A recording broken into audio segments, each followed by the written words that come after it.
ضلالة في النار فأعوذ بالله من الشيطان الرجيم بسم الله الرحمن الرحيم سبحان الذي يسرى بعبده ليلا من المسجد الحرام إلى المسجد الأقصى الذي باركنا حوله لنريه من آياتنا إنه هو السميع البصير وقال الله تبارك وتعالى في موضع آخر يا أيها الذين آمنوا لا تلهكم أموالكم ولا أولادكم عن ذكر الله ومن يفعل ذلك فأولئك هم الخاسرون وقال الله تبارك وتعالى في موضع آخر مثل الذين ينفقون أموالهم في سبيل الله كمثل حبة أنبتت 7 سنابل في كل سنبلة 100 حبة والله يضاعف لمن يشاء والله واسع عليم نعرة تكبير لله الطويل في قلوبه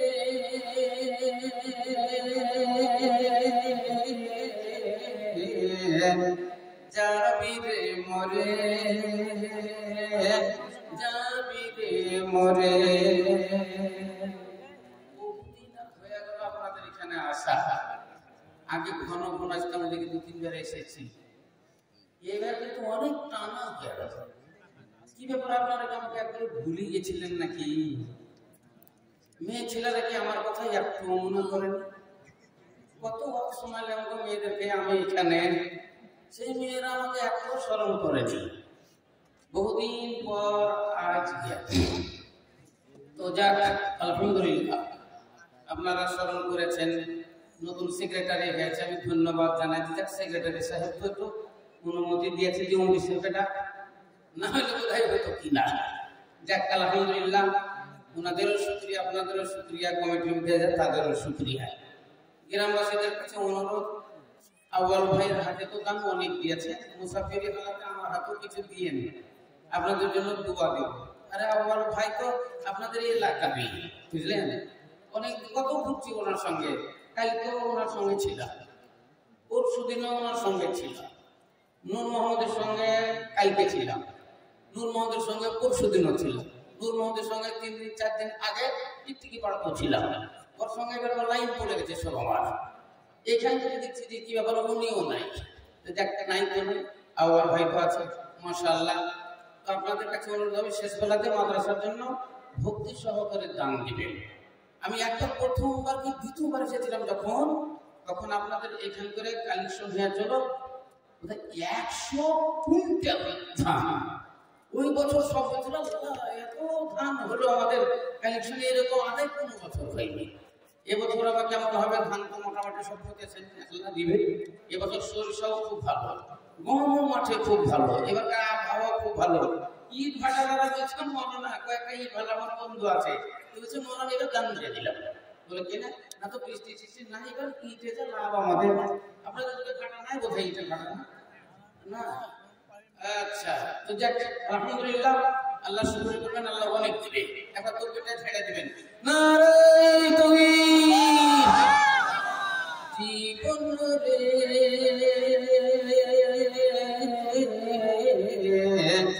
যাবি রে মোরে যাবি রে মোরে জীবন রে যাবি রে মোরে আসবি না ফিরে মদ খেলে মাতাল হলি জুয়া খেলে দিন হারালে মদ খেলে মাতাল হলি জুয়া খেলে দিন হারালে চিনলি না তুই আপন পর চিনলি না তুই আপন পর এই সংসারে যাবি রে মোরে যাবি রে মোরে জীবন রে যাবি রে মোরে আসবি না ফিরে চারজনাতে ঘাড়ে করে লয়ে যাবে কয়জনা চারজনাতে ঘাড়ে করে লয়ে যাবে কয়জনা একা একা রইতে হবে ধুলো মাটির বিছানা একা একা রইতে হবে ধুলো মাটির বিছানা আজরাইল আসিয়া ধরবে আজরাইল আসিয়া ধরবে কোনই মতে ছাড়বে না যাবি রে মোরে যাবি রে মোরে আসবি না ফিরে কোথায় রে তোর পাকা বাড়ি কোথায় তো সব বিছানা কোথায় রে তোর পাকা বাড়ি কোথায় তো সব বিছানা কি যে জবাব দিবি রে তুই কি যে জবাব দিবি রে তুই খোদার বিচারে যাবি রে মোরে যাবি রে মোরে জীবন রে যাবি রে মোরে আসবি না ফিরে সময় আছে তওবা কর ছাড়বি রে তুই বাড়ি ঘর সময় আছে তওবা কর ছাড়বি রে তুই বাড়ি ঘর নিজে নিজে চিন্তা কর নিজে নিজে চিন্তা কর এই ব্যাপারে যাবি রে মোরে যাবি রে মোরে জীবন রে যাবি রে মোরে আসবি না ফিরে बदलेगा ज़माना बदलेगा ज़माना लाख मगर कुरान न बदला जाएगा कौले मोहम्मद कौले खुदा है कौले मोहम्मद कौले खुदा फरमान न बदला जाएगा बदलेगा ज़माना लाख मगर कुरान न बदला जाएगा नारे तकबीर আর দেরি করে লম্বা চড় আল্লাহ ভাই আল্লাহ নবী বসে আছেন মসজিদে নববীতে অনেকগুলো সাহাবা আল্লাহ নবীকে ঘিরে বসে আছেন নবী আমার বললেন এই সাহাবারা তোমাদেরকে একটা মূল্যবান কথা বলবো যেটা মানুষের দেরি হইয়া যায় সাহাবারা বললেন ইয়া রাসূলুল্লাহ কি বলবেন কি নসিহত করবেন বলেন বলে তিনটে কাজের জন্য তোমরা তাড়াতাড়ি করিও। সাহাবারা বললেন, ইয়া রাসূলুল্লাহ, কোন তিনটা কাজ আছে যে এই তিনটা কাজের জন্য আমরা খুব তাড়াতাড়ি করব? নবী আমার বলেন, নামাজের যদি আযান হইয়া যায়, নামাজের যদি সময় হইয়া যায়, আর বিলম্ব করো না, দেরি করো না, তাড়াতাড়ি সালাত আদায় কইরা লাও, তাড়াতাড়ি নামাজটা তোমরা আদায় কইরা লাও। ছেলে মেয়ে যদি তোমাদের সিয়ানা হয়ে যায়, ছেলে মেয়ে যদি বিয়ের উপযুক্ত হইয়া যায়, আর যদি বিবাহের পায়গাম চলে আসে, খেতাব চলে আসে, আর দেরি করো না, দেরি করো না, ওদের বিবাহ বন্ধনে বেঁধে দাও। বিবাহ বন্ধনে বেঁধে দিয়ে তোমার দায়িত্ব তুমি খালাস কইরা দাও। 3 নম্বর, কোন মানুষ যদি মারা যায়, আত্মীয় স্বজনরা আছে, খুব তাড়াতাড়ি ওদের জানিয়ে দাও, জানিয়ে দিয়ে খুব তাড়াতাড়ি ওদের দফন করো। কারণ মৃত্যু মানুষ মরে গেলে, কোন মানুষ মারা গেলে খবরদার এই লাশ তোমরা ফেলে রাখিও না, একে তাড়াতাড়ি তোমরা কবর দিয়ে দাও, দফন কইরা দাও। ভাইরা আমার, বাবা জীবনেরা, নবী আমার এই তিনটা কাজের জন্য তাড়াতাড়ি করতে বললেন।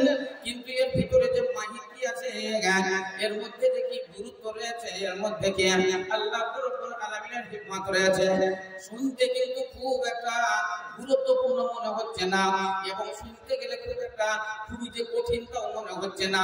কিন্তু আল্লাহ নবী এই তিনটার জন্য তাড়াতাড়ি করতে বললেন। কেন, কিসের জন্য বললেন? সত্যি কিসের জন্য বললেন আমরা এখন বুঝতে পারি যে মানুষ এই তিনটা কাজের জন্যই বিলম্ব হইয়া যায়। তিনটা কাজের মানুষ বিলম্ব কইরা দেয়।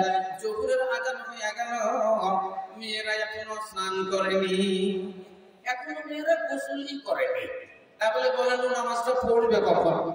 নামাজটা যে জোহরের আযান হইয়া গেল 12:15টায়, ওই এখন পর্যন্ত গোসলই করেনি, তাইলে এবার গোসল করতে করতে অন্তত 12:30টা। মেয়ে ছেলের চুল তো বুঝতেই পারছেন, হ্যাঁ, ও তো আমাদের মতো তো চুল নয়, ওদের বড় বড় চুল। আবার এক একটা মেয়ের চুল দেখলে তো আপনাকে দাঁত কবাটি লেগে যাবে, হাঁটু নিচে চলে যায়, টানলে বলে মনে হচ্ছে একটা পাটের লোট। একবার পাটের লোট, ওই চুল শুকাবে বলেন? তাহলে এই নিয়ে যদি এবার বেলা একটার সময় যদি গোসল করে, ওর চুল শুকাতে ক ঘন্টা লাগবে? অন্তত 1-1.5 ঘন্টা লাগবে। তাইলে আসর চলে আসবে, জোহরের নামাজটা আসরে চলে যায়। আমরাও দুনিয়াতে কাজকর্ম করি, কেউ মাঠে করে, ঘাটে করে, এখানে সেখানে, যখন আযান দেয় তখন আমরা বাড়ির দিকে ফিরি। এবার নামাজ পড়তে পড়তে আমাদের 1:30-2 বেজে যায়। আল্লাহ নবী বললেন, নামাজের টাইম হলে তোমরা বিলম্ব কইরো না, বিলম্ব করো না, তাড়াতাড়ি তোমরা নামাজ আদায় কইরা নাও। নামাজকে বলো না কাজ আছে, কাজকে বলো আমার নামাজ আছে। এই নামাজকে বলো না কাজ আছে,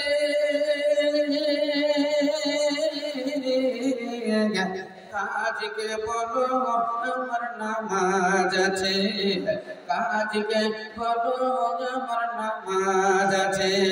জোহর গেল খেলা ফেলাই, আসর গেল খেলা ধুলাই, মাগরিব মাঝে মাঝে,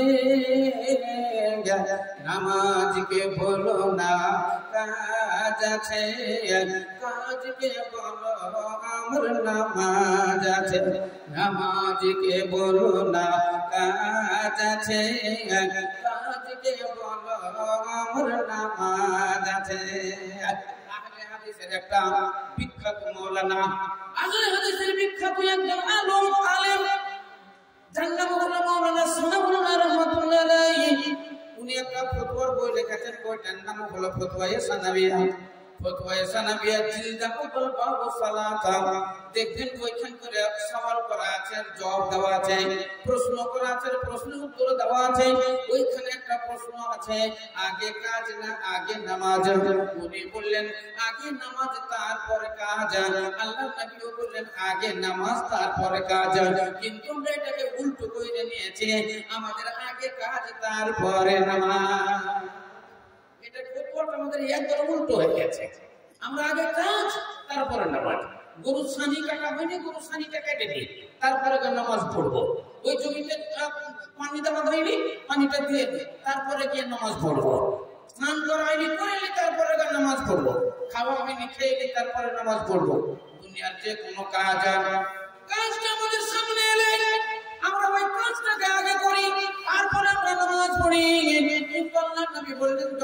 করে নামাজের টাইম হয়ে যাবে, আর বিলম্ব করো না, আগের নামাজটা তোমরা আদায় করে নাও। ওই রকম ছেলেদের বয়স 25 হয়ে গেছে, ছেলেদের বয়স কারো 24 হয়ে গেছে, 22 হয়ে গেছে, মেয়ের বয়স 16 পার হয়ে গেল, 18 পার হয়ে গেল, বিয়ের কথাই নাই, বিয়ের কথা নাই, একবারে মাথার চুলের মতো বিয়ে চলে আসছে। প্রতিদিন 2-3 করে উকিল আসে, বলে ও রহিম তোমার মেয়ের কি বিয়ে দিবে না? বলে দিব, কিন্তু তোমাদের কি হয়েছে? বিটি কি আমারই আছে না কাউরি আছে? বিটি কি শুধু আমারই আছে না আর কাউরি আছে? প্রতিদিন মনে হচ্ছে বাড়িতে কাটা কাটা করে দিচ্ছে। বিটির বয়স কিন্তু 18 বা 19 পড়ছে। বলছে কবে দিবা তাহলে বিয়ে? কি দিবা না? না তুমি আমার নার্সিং হোমে ভর্তি হবে, এবার চাকরি হলে নিজের পায়ে দাঁড়াবে, তারপরে মেয়েটার বিয়ে দিব।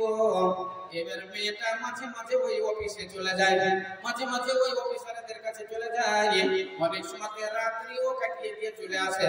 এই চাকরি হবে করতে করতে 22 হয়ে গেল, হবে করতে করতে 23 হলো, করতে করতে 25 পার হয়ে গেল, চাকরিটা আর হইল না। ওই রকমই ছেলে পড়ছে, বাবাকে বললে বলে ছেলে নিজের পায়ে দাঁড়া, কি খাবে ছেলে? ছেলে ইনকাম করবে তবে তো বিয়ে দেব, ছেলে নিজের পায়ে দাঁড়া। আবার কেউ বলে তাকে নিজের পায়ে দাঁড়িয়ে দিব, তারপরে বিবাহ দিব। বলেন বন্ধুরা আমার, বাবার কি ক্ষমতা আছে ছেলেকে নিজের পায়ে দাঁড়িয়ে দেওয়ার? না কোনো ছেলের ক্ষমতা আছে নিজের পায়ে দাঁড়িয়ে যাওয়ার? নিজের পায়ে দাঁড়িয়ে যাওয়ার যদি ক্ষমতা থাকতো, বলেন কোন ছেলেটা চাই না যে আমি নিজের পায়ে দাঁড়িয়ে যাবো? বলেন কোন বাবাটা চাই না আমার ছেলেকে নিজের পায়ে দাঁড়িয়ে দিব? সব বাবা চাই আমার ছেলেকে আমি নিজের পায়ে দাঁড়িয়ে দিব, আর সব ছেলেরাই চাই আমি নিজের পায়ে দাঁড়িয়ে যাব। বলেন কয়জন দাঁড়ায়? সুখ কপালে, সুখ সবারির কপালে সই না, তাই তো সবাই সুখী হয় না। সুখ কপালে সবারির সই না, তাই তো সবাই সুখী হয় না। সবে মাত্র চাকরি পেয়েছে, রাস্তায় যাচ্ছিল, শ্বশুর বাড়ি অ্যাক্সিডেন্ট হয়ে গেল, মাত্র 3 দিন হয়েছে অ্যাক্সিডেন্ট হয়েছে, মারা গেল। বলেন ওর সুখ কি করে হলো? বলেন একটা চাকরি পেয়েছে, মাত্র 9 মাস হয়েছে, 9 মাস চাকরি করার পরে সে মারা গেছে। একটা জালসা পড়লো নদিয়ায়, যে জায়গাটার নাম হলো মানে বেতুয়াপুর মুড়াগাছা সাহেব পাড়া গ্রাম টান্ডা। আমি আসলে সময় বাড়ি চলে আসবো বলে বেরিয়েছি, একবারে রোডের উপরে চিৎকার হয়ে একটা ভদ্রলোক এরকম পড়ে আছে, হেলমেটটা পুরো পড়ে গেছে, মোটরসাইকেলে ছিটকে চলে গেছে। ওখানে মেলা লোক এসে দাঁড়িয়ে আছে, মাঝখানে ঢুকতে পারছে না। পুলিশ আসছিল, এসে টেনে নিয়ে এসে রোডের থেকে বাইরে বের করলো। এদের বিয়ে করার পর মাত্র 6 মাস হয়েছে, বিয়ে করার পর 6 মাস আছে, তাও আপনি 3 মাস ওই এতে ছিল, কাশ্মীরে ছিল। কাশ্মীর থেকে বাড়ি এসেছে মাত্র 7 দিন। শ্বশুর বাড়ি যাচ্ছিল, আর 10 টাকাতে দিয়ে অ্যাক্সিডেন্ট করে রোডের মাঝখানে পড়ে আছে। বলেন এর সব কোন জায়গাতে হলো? বলেন কি হলো? এটা কি করে বাবা চাইনি না, ও নিজে চাইনি। বন্ধু নিজের ভাগ্যের উপরে নির্ভর করে না, ভাগ্যকে মনে করে না। किस्मत लिखने वाला, किस्मत में जो लिखा हुआ है वो कौन मिटा सकता है? किस्मत में जो अल्लाह लिखे दिएছে যে কেউ পরিবর্তন করতে পারে না, কেউ রদ করতে পারে না, তবে রদ করতে পারে আল্লাহ। পরিবর্তন করতে পারলে আল্লাহই কইরা দেন না, তাই করে দিতে পারলে আল্লাহই করে দেন না। আপনার ভাগ্যলিপি যদি পরিবর্তন করতে হয় তাহলে মহান আল্লাহই করবেন। মানুষ পরিবর্তন করতে পারে না, কোন লোক পরিবর্তন করতে পারে না, নিজের পরিবর্তন নিজে লোক আনতে পারে না। মহান আল্লাহ রাব্বুল আলামিন তিনি পরিবর্তন করেন না। সময়টা আমাদের কর্ম দোষে, আমাদের কর্ম যদি খারাপ হয়ে যায় তাহলে আমাদের ভাগ্যলিপি পরিবর্তন করে দেন। ভালো হলে আল্লাহ ভালো করে, আর মন্দ হলে আল্লাহ মন্দ করে দেন। কারো বয়স ছিল 70, তার ট্রেনে এসে 40 হয়ে যায়। কারো বয়স আল্লাহ লিখে দিয়েছিলেন ৭৭, কিন্তু আগিয়ে চলেছে 40-এই মরে যায়। আবার অনেক জনের দেখা ছিল 40, কিন্তু ঠেলে গিয়ে 60 হয়ে যায়। বলবেন এটা আবার কেমন করে হয়? মৌলানারা তো বলে আজল কোনোদিন পরিবর্তন হয় না, আবার ভাগ্য এরকম কিলোমিটারে পরিবর্তন হয় হয়। একটা হাদিস আছে বুখারী শরীফের হাদিস, মিশকাত শরীফের হাদিসে এসেছে আল ঈমানু ইয়াজিদু ওয়া ইয়ানকুসু, মানুষের ঈমান কম বেশি হয়। যখন নেকি করে তখন ওর ঈমান বাড়ে, যখন ও পাপ করে তখন ঈমান তার ঘটে, নষ্ট হয়ে যায়, ঈমান দুর্বল হয়ে যায়। বুখারী শরীফের হাদিস আল্লাহ রাসূল বলছেন যে যখন কোন একটা মানুষ সুবহানাল্লাহ বলে তখন জান্নাতের মধ্যে একটা চাঁদের ইট বসানো হয়, আবার একটা আলহামদুলিল্লাহ বলে তখন ওই চাঁদের উপরে একটা সোনার ইট বসানো হয়, মানে জান্নাত তৈরি হয়। জান্নাতটা আপনাকে নিজেই তৈরি করতে হবে, জান্নাত আল্লাহ তৈরি করে আপনার জন্য রাখেনি, আপনি ভালো করে শুনলেন, আপনাকেই বানিয়ে নিতে হবে জান্নাত। হাদিসে লেখা আছে যখন একটা নেকির কাজ করে তখন একটা চাঁদের ইট বসানো হয়, আবার একটা নেকির কাজ করে তখন একটা সোনার ইট বসানো হয়। এইভাবে যতবার সুবহানাল্লাহ বলে, যতবার আলহামদুলিল্লাহ বলে, যতবার আল্লাহু আকবার বলে, যতবার লা ইলাহা ইল্লাল্লাহ মুহাম্মাদুর রাসূলুল্লাহ বলে, আল্লাহর জিকির যতবার করে ততবার পরস্পর তারা জান্নাতের ইট লাগাতে থাকে, এর করতে করতে শেষ পর্যন্ত তার জান্নাতে নির্মাণ হয়ে যায়।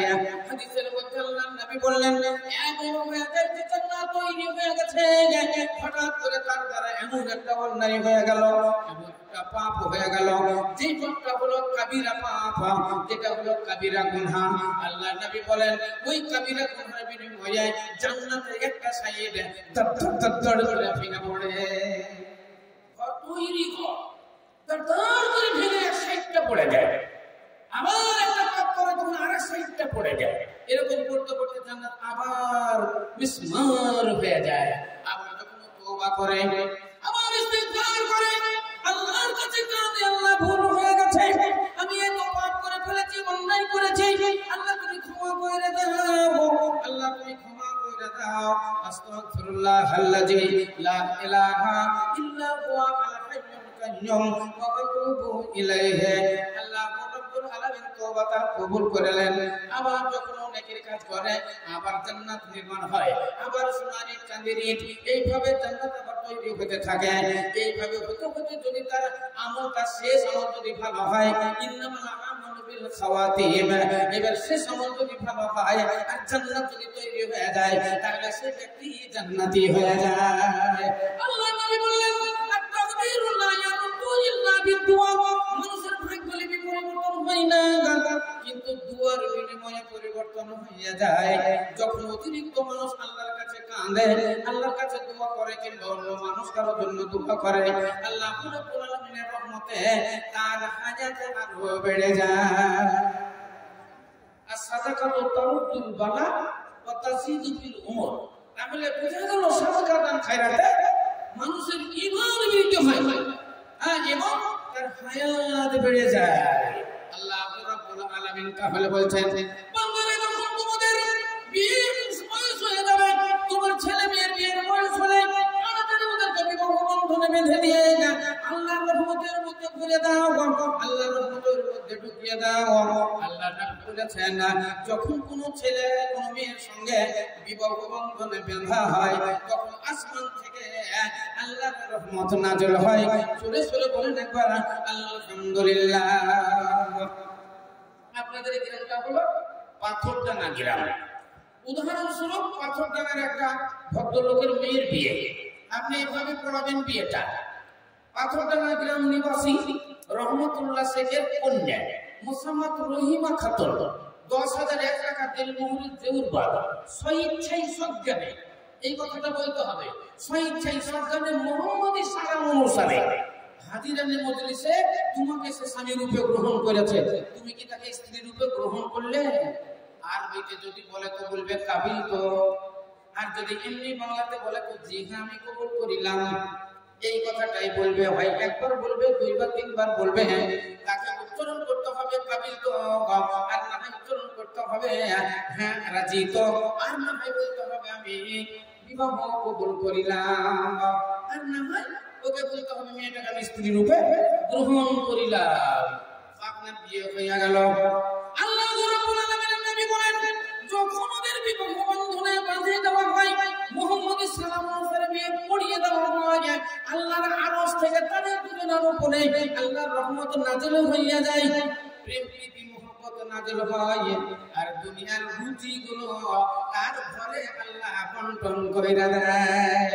তখন ব্যবসা করলে উন্নতি হয়, বাণিজ্য করলে উন্নতি হয়, মজলিসে বসার উপযুক্ত হয়, দুনিয়াতে অন্যায় করলে অন্যায়টা ছুটে যায়, অত্যাচার করলে অত্যাচার ছুটে যায়, মানুষের চুরি চাচড়ামো যদি থাকে সেটাও হালকা হয়ে যায়, আস্তে আস্তে সেগুলো বন্ধ হয়ে যায়। কারণ স্ত্রী যখন বাড়িতে চলে আসে তখন অন্যায় কাজে ওকে যেতে আর দেয় না। কোথায় যাবো? ওখানে লড়াই করতে যে মরবে। এক ভাইয়ের সাথে আরেক ভাই মারামারি লাগাচ্ছে, এক ভাই আরেক ভাই কে ধরে অন্য লোক ধরে মারছে, এরা তিন চারজন চুপচাপ হাসা পাশলি লিয়া বলে দাঁড়ানো, হাসা পাশলি লিয়া তোলা তুমি কি মরবে? মারামারি হচ্ছে, ওখানে যে বন্ধ করো, ওটা রুখো, বিচার সালিশ আছে। তুমি যে তুমি বেঁচে থুবো না, চুরিয়ে ফেলে দেবো। তোকে একটু দাঁড়া দাঁড়া, তুমি চুরিয়ে ফেলো তো আমাদের কি হবে? তখন প্রমাণ করবে তাই তো। হ্যাঁ, একটা ছোট্ট মেয়ে হয়েছে, একবারে টুকটুকে, আব্বা আব্বা বলছে, তখন সকালবেলায় কত মজা লাগছে, দাদু দাদু বলছে তো কত মজা। এমনি একটা ফকির আসছে তো বলছে কি যে মা গো কে আছো মা, একটু ভিক্ষা দাও গো। তো 5 টাকার কয়েল আছে তো দিচ্ছে না, 2 টাকা খুঁজে বেড়াচ্ছে। 5 টাকার একটা কয়েল আছে তো খুঁজে বেড়াচ্ছে, 2 টাকার কয়েল দিচ্ছে না। আবার যখন সকালবেলাতে নানু নানু নানু চকলেট খাবো, তখন 10 টাকা 20 টাকা 50 টাকা বেরিয়ে চলে যাচ্ছে। তাহলে কিসের জন্য যাচ্ছে? দেখেন দুনিয়ার কত মায়া, দুনিয়ার কত মমতা, দুনিয়ার কত প্রেম, দুনিয়ার প্রীতি। মহান আল্লাহ রাব্বুল আলামিন বলেন, যখন কোন ছেলের সাথে কোন মেয়ের বিবাহ হয়, আল্লাহ রাব্বুল আলামিনের রহমত আসমান থেকে নাযিল হইয়া যায়, আসমান থেকে নাযিল হইয়া যায়। তখন তার খেতে উন্নতি হয়, তখন তার খামারে উন্নতি হয়, ব্যবসা বাণিজ্যে উন্নতি হয়, তখন তো সমাজে বসার জন্য সে উপযুক্ত হইয়া যায়।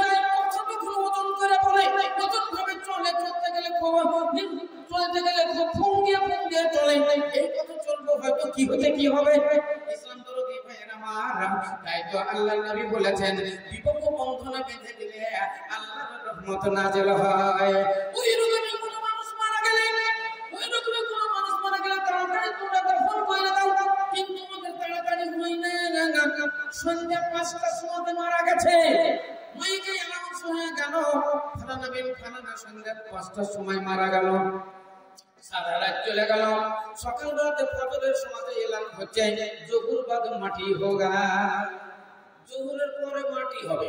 তাহলে মূল্য সন্ধ্যা 5টায়, সারা রাত চলে গেল। আবার দিনে বসে জোহর বাদ, জোহর পরে মাটি হবে। এবার জোহরের পর মানুষ এসে জুটে গেল, কইবো জানাজা হবে না, জোহর পর জানাজা বলেছ।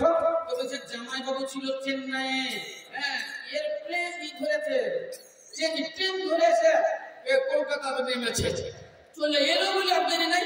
আর মাত্র 1 ঘন্টা, একটা ছেলে কলকাতাতে ছিল, ওই এসে মাত্র এলো।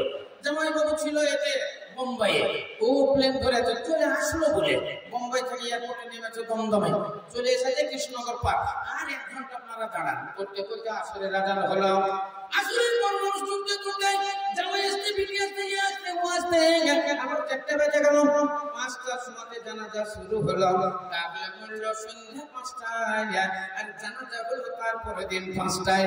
আল্লাহ নবী বললেন কোন মানুষ যদি মারা যায় তাড়াতাড়ি ওকে দাফন করে দাও। কিন্তু দেখা যায় আমাদের না হয় না, আমাদের এটাও বিলম্ব হয়ে যায়। নামাজের জন্য বললেন নামাজও বিলম্ব হয়ে যায়, বিয়ের জন্য বললেন বিয়েও বিলম্ব হয়ে যায়, মাটি দেওয়ার জন্য বললেন ওটাও বিলম্ব হয়ে যায়। তাহলে এবারে বলেন আল্লাহ নবীর মুখের বাণী কোনদিন রদ হবে না, কোনদিন রদ হবে না। ইসলাম দরদি ভাইয়ের আমার, এই পৃথিবীতে আমাদেরকে পাঠিয়েছেন একমাত্র আল্লাহর ইবাদত বন্দেগী করার জন্য, উপাসনা করার জন্য, আরাধনা করার জন্য, আল্লাহর উপাসনা গুণগানের জন্য। বলেন আপনি আল্লাহর ইবাদত বন্দেগী করবেন কেমন করে? আল্লাহর ইবাদত বন্দেগী যত আছে সমস্ত বন্দেগীর ভিতরে মূল বন্দেগী হলো সালাত, মূল বন্দেগী হলো নামাজ। আর নামাজের মধ্যে যেটা একবার মূল্যবান জিনিস সেটাই হলো সাজদা। তাহলে এই সাজদাতে যখন মানুষ পড়ে যায়, মাথাটা যখন আল্লাহর দরবারে ঝুঁকিয়ে দেয়, তখন আল্লাহ রাব্বুল আলামিনের রহমত তার উপরে নাযিল হয়ে যায়, তখন তার জীবনের গুনাহ খাতা মাফ হয়ে যায়। তাই তো সাজদা যে জায়গাতে করা হয় ওই জায়গাটাকে মসজিদ বলা হয়। সেজদা আর মসজিদ, মসজিদ হলো ইসমে জারফে সেগাম, জারফে মাকান, যেই জায়গাতে সেজদা করা হয় ওই জায়গাটাকে মসজিদ বলা হয়। ইসলাম দরদি ভাই আমার, তাহলে মসজিদে আমরা গিয়ে সেজদা করি, বলেন মসজিদে কি আমরা কি বলি? মসজিদে কি আমরা কি বলি গো? মসজিদে ঢোকার সময় আমরা বলি আল্লাহুম্মা আফতাহ লি আবওয়াবা রাহমাতিকা। মসজিদ থেকে বেরোনোর সময় আমরা বলি আল্লাহুম্মা ইন্নী আসআলুকা মিন ফাদলিকা।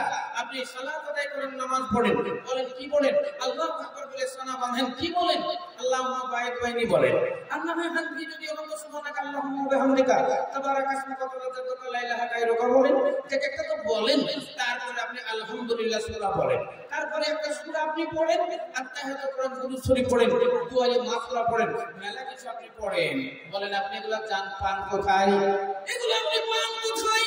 এই মসজিদে ঢোকার দোয়াটা আপনি পান কোথায়? মসজিদ থেকে বেরোনোর দোয়াটা আপনি পান কোথায়?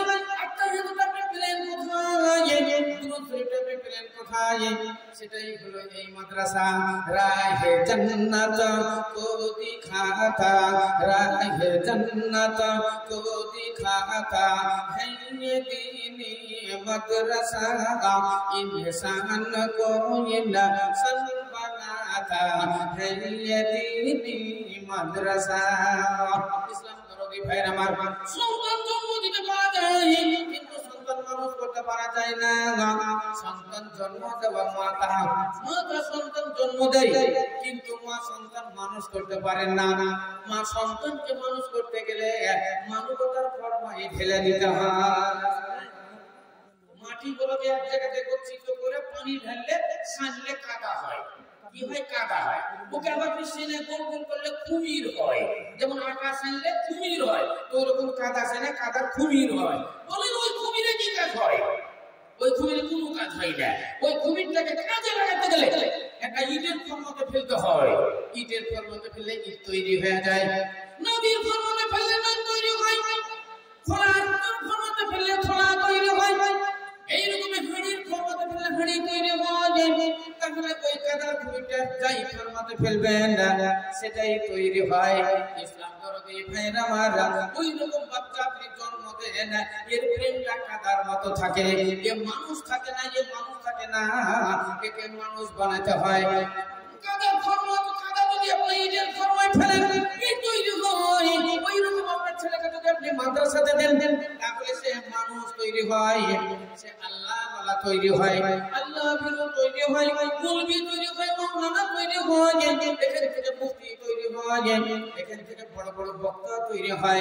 ইসলাম দরদি ভাইরা আমার, তাহলে এই মাদ্রাসা এটা হলো জান্নাতের পথ, এটা মানবতার ফরমান, এটা মানবতার ফরমান।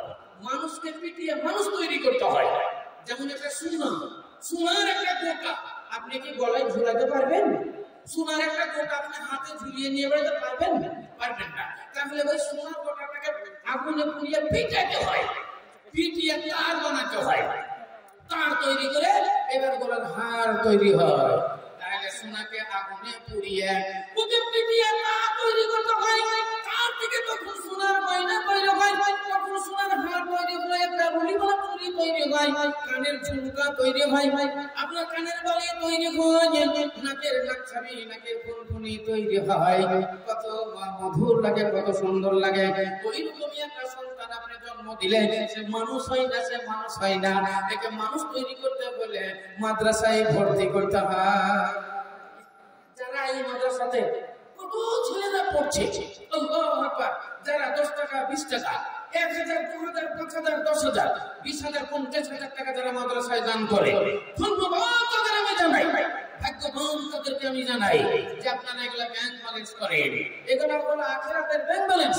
আপনি যেটা খেয়ে নেন ওটা তো শেষ হয়ে যায়, নষ্ট হয়ে যায়। আল্লাহ নবী বললেন মানুষ যা ইনকাম করে তার দিন ভাগে বিভক্ত হয়ে যায়। এক ভাগ যেটা খাইছে না মল হয়ে যায়, যেটা পরিধান করে ছিঁড়ে যায়, ফেটে যায়। আল্লাহর রাস্তায় যেটা দান করে সেটা আখিরাতের জন্য ব্যাংক ব্যালেন্স হয়ে যায়। খাবে জায়গা হজম হবে, পূর্বে জায়গা ছিঁড়ে যাবে। খাবে জায়গা হজম হবে, পূর্বে জায়গা ছিঁড়ে যাবে।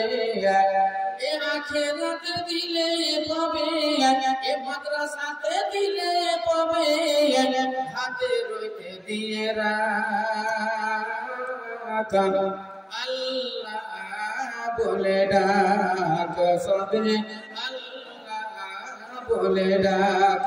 জমা জমি বসত বাটি, জমিদারি কাটি পাটি, জমা জমি বসত বাটি, জমিদারি কাটি পাটি, কে জানো কে যাবে ছুটি, চাকর নফর যতই থাক আল্লাহ বলে ডাক, সবে আল্লাহ বলে ডাক।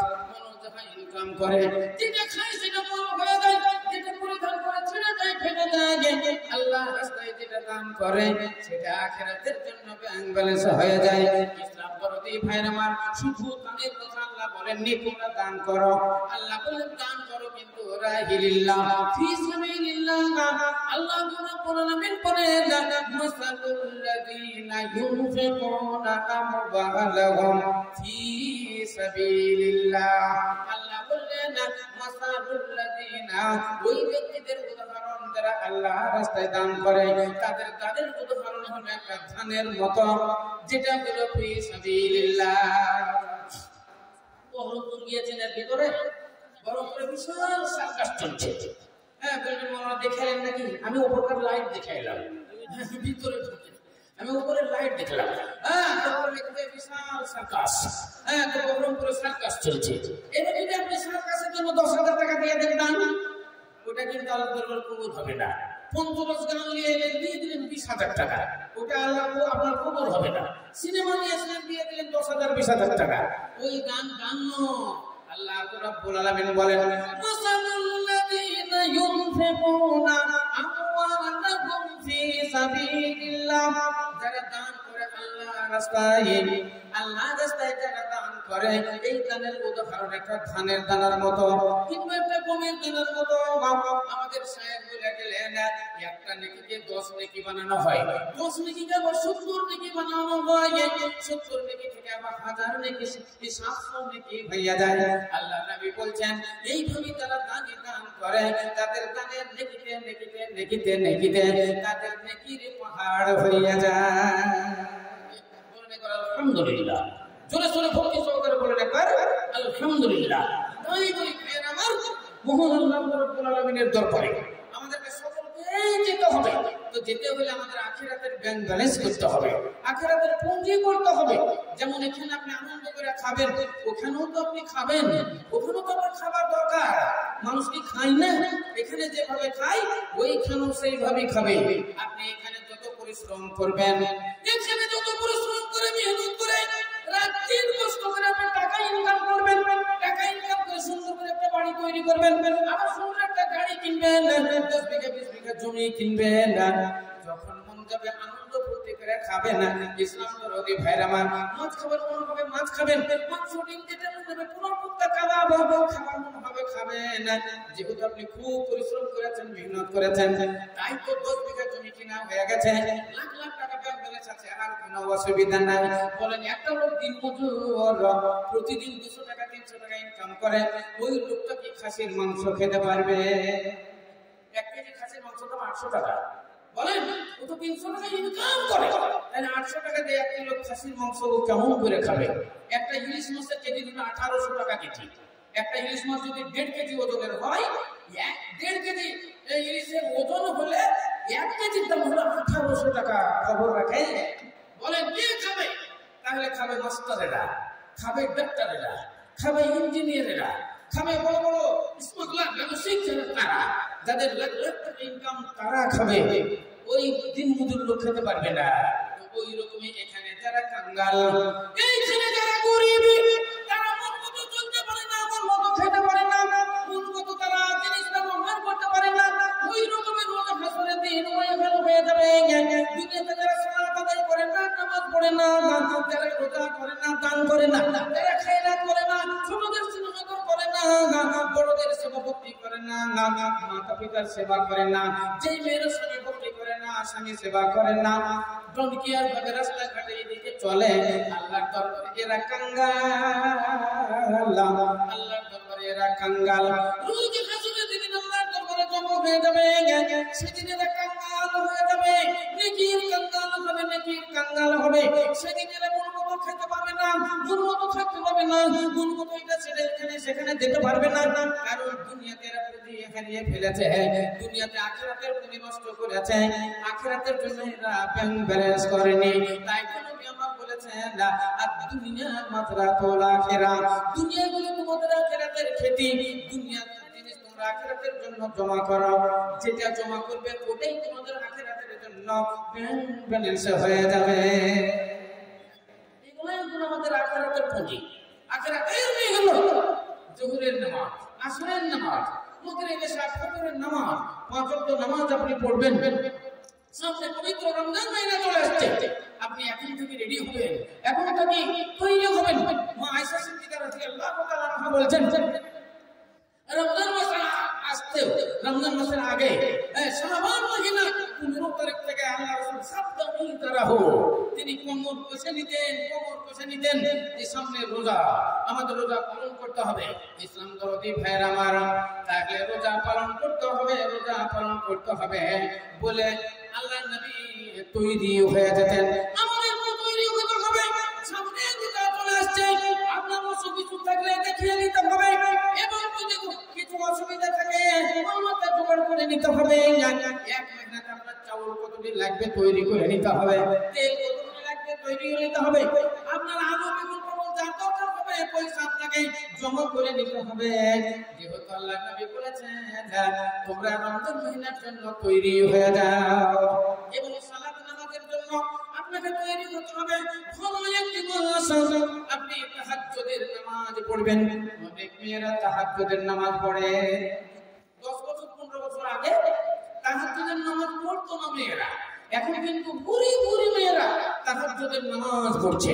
একটা লোক আমাকে বলছে না যার সাথে খুব করে বেড়েছে, মানুষের কোনো পরিবর্তন আছে? মানুষ তো মনে হচ্ছে আরো খারাপ হয়ে যাচ্ছে, মানুষ যার সাথে কোনো পরিবর্তন নাই। আমি বললাম এদের পরিবর্তনটা কেমন করে হবে? 50 গান দিতে হবে নাকি? তাহলে পরিবর্তন হবে? পরিবর্তন হবে না, হচ্ছে না, আপনাকে কে বললো? 10 বছর আগে একটা মানুষ কোনদিন আমাদের জিজ্ঞাসা করে দিব আমরা তাহাজ্জুদের নামাজ কেমন করে পড়া যায়? এখন প্রায় কেমন আছে, এখন প্রায় মেয়েরা ফোন করে মাওলানা আমি তাহাজ্জুদের নামাজ পড়ি, তাহাজ্জুদের দোয়া কি আলাদা আছে? তাহাজ্জুদের নামাজের নিয়মটা বলুন, এবং কয় রাকাত নামাজ বলেন। মেয়েরা জিজ্ঞাসা করে, যুবক ছেলে 20 বছর 25 বছর যুবক ছেলে ফোন করে বলছে মাওলানা আমি তাহাজ্জুদের নামাজ পড়ি, বলেন তাহাজ্জুদের নামাজের নিয়ম কানুন কি? পরিবর্তন হয়নি তো কে বলল আপনাকে?